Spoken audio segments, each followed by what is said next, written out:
district, surprise, of secretly vaccinating her 13-year-old son without her permission.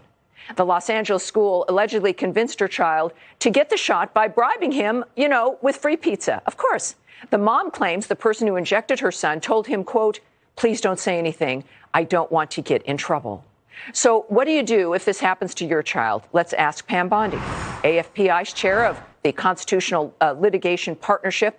Thank you very much, Pam. Now, I remember whenever I would go on a field trip in school, there had to be like 3 forms my mother would have to fill out, and then they'd have to send like a vial of blood, and then everyone would have to, get fingerprinted, and the town had to know what is going on here, and what can parents do if a school is going to go after your kid without telling you.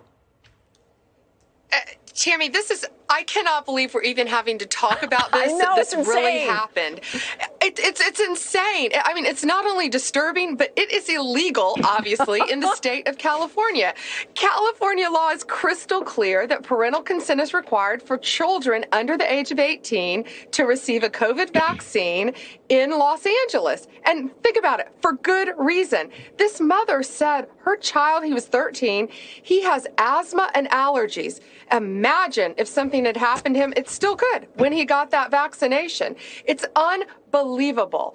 This should be a parent's choice, which it is, with a doctor's consultation. Mm-hmm. They have the right to make the healthcare decisions for their kids. This is truly unimaginable that this happened. I think it really is a reflection. I think it's pretty obvious that certainly with the teachers' unions and even the rhetoric moving through media about parents. Now they're terrorists, right? You can't trust the parents. The teachers are the ones who are, out there fending for the kids, that the government is the only thing that knows. They want to co-parent. You would think that for someone who might not be, fully grounded, that suddenly the message is almost an urgency that the teachers better take control. Do you see that being kind of the natural trajectory of all the rhetoric we've been hearing?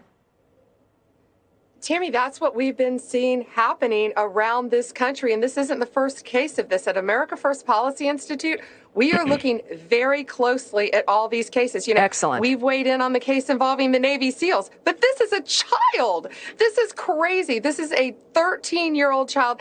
And parents, it is your choice whether or not your children are going to be vaccinated. Not teachers, not the socialists, not the school bureaucrats who go rogue, and they have to be held accountable. Well, ironically, the school was named the Barack Obama School. It really was. We've seen in schools, and again, it's not just with the vaccinations. We've seen pushes for minors to be able to get abortions, and with schools saying parents shouldn't have to be told. That they should be able to receive hormonal treatments as minors regarding gender transitioning. This is not just, it's really not even about those issues.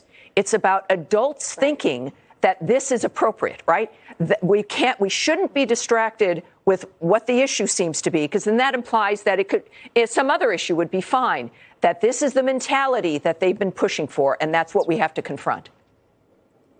That's right. That's exactly what's happening. And that's why parents take charge, go to your school boards, challenge this, file lawsuits when schools like this around the country are doing things without your consent. And when it comes to legal, though, just one last question here. Since that is against the law, we know already bad guys in general aren't being arrested.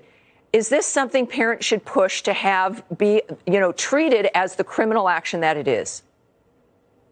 100%. They clearly have a civil suit.